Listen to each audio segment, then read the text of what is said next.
Oh, I am a mess today. Do excuse me, but hello, where are you? We are in the summer holidays and I don't know what day it is. Hello everyone, welcome back. If you are new here, my name's Kim. This is the Coffee and Craft podcast. I rock up and I drink coffee and I usually craft, but not today. And I keep you company while you work or craft by yapping on about all things to do with handmade business. If that sounds like your cup of tea, welcome. If not, sod you then. Because things have been all over the place, I wasn't really sure what to rock up and talk about this week. So I was thinking about how at the time of filming it's summertime and this is traditionally a quieter period of the year for most people, not all but most, and I thought of things that we could do to grow our business or work on while things are quieter, seeing as it's the perfect time to. And then as I was sort of mentally thinking about the things that I might say, I realised that none of them were things that people would want to hear. Is that going to stop me from making the video? No. Alright, I can't sit here and gas all day, so let's just jump in, shall we? You can't sit and gas all day. I'm going to. We know it. The first one is going to be visible. Allow yourself to be visible. Now this doesn't mean like fake. We've had this conversation before. If you're new here, we had this conversation before, and there are a lot of people who don't want to put their face out online, which is perfectly fair enough. When I say be visible and to let yourself be visible, I mean your business. Now, letting people see you and sharing you in the business is probably the best, fastest and easiest way to connect with people and to build your business, but it's not the only one. So don't worry. If that's not your cup of tea, again with the cups of tea, you don't have to worry. There are other ways. And I got sidetracked because I realised I haven't shown you my new cup. Behold. Behold. Get it? That wasn't planned, that just came out of my head, you're welcome. But yes, being visible online, well, it doesn't even have to be online, it could be being visible by doing markets, in person markets, good grief. Face to face, I was mixing the two. This was probably one of the biggest turning points for my own business. I realised I was never going to grow or get the growth that I wanted because I wasn't allowing myself to be visible. And again, when I say not allowing myself to be visible, I don't mean my face. I was already sharing my face. What I meant was I sort of balked at the idea of selling. And I still do to a certain degree, and I think a lot of people can relate to that.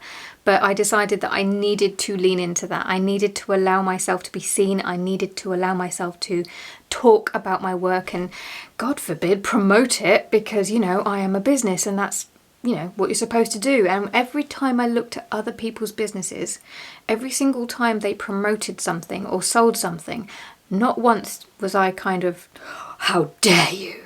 It was like, yeah. And sometimes I was interested and sometimes I wasn't. But it was just like, if you're going to follow a business, they're going to promote their stuff. And it never crossed my mind that there was anything wrong with it. That being said, as soon as I switched that thinking over to my business, it was like, oh no, I couldn't possibly. People will hate me. They'll think that's just icky and sleazy and gross and no. So yeah, I got over myself and I allowed myself, when I'm not pulling my hair, to be more visible. And that was when my business started to grow properly. And I realised that I had been holding myself back prior to that. So there you go. One of the things that you can do to instantly help grow your business is to allow yourself to be visible, not just face-wise, but business-wise, and to promote your items and to talk about them and to be out there. For some of you, you're probably thinking, yeah, that's obvious, Kim, but for some of us who are hard-assed introverts, it's not as easy as you might think. It's a whole load of mental gubbins to get over before you can allow yourself to do that, and even then it's a muscle that you constantly have to flex. We shall move on. You're going to hate me for this, but I'm going to say it anyway because it's true. The next thing that you can do to help grow your business is to embrace video content in some way, shape or form. I'm sorry. And I don't just mean here on YouTube. This is just my my platform of choice, if you will. And I've spoken in the past about why that is.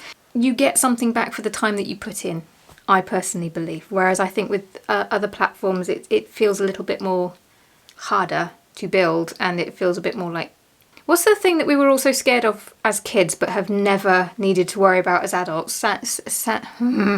We lost a horse to it in Neverending Story and I've never recovered. What is it? Maybe that's why I can't remember the name. I've blanked it out through trauma. Quicksand. Why am I talking about quicksand? Oh wow, the squirrels are working hard today. I have completely derailed my train of thought. What was the link between quicksand and video content? Oh yes! God. We're a mess today. Social media. It feels like building something on quicksand. Okay, right. Mate, if you think that this is hard to follow as a viewer, imagine living with this all the time. It's exhausting is what it is. Now, a lot of people don't want to do video content because they imagine it to be like this, talking head. Trust me, you don't need this nonsense. Nobody does. I do hope some people do, otherwise I'm in trouble. But my point is that you don't need to do this. You don't need to get your face in front of anything. You can just do videos of your products, of your process. Now, I do have to say this because I think this is obvious, but whenever I say share your process online, I'm always met with people saying, I don't want to share my process with people and show them how I do things. It's completely fair enough that you don't want to share your secret sauce and all of the things, but of course you are in complete control over what you share and what you don't. So you can share behind the scenes and some of the process. Enough for people to connect, not just with you and your business, but with the products. And yeah, it's just that connection thing. I think that is what is missing from a lot of our content. We don't share the soul of we don't share the soul of our business. That would have sounded so much nicer if I hadn't screwed up that sentence, but we're not going to go over it again because we'll be here forever. So yes, like I said, you don't have to do this long form talking head. You don't have to.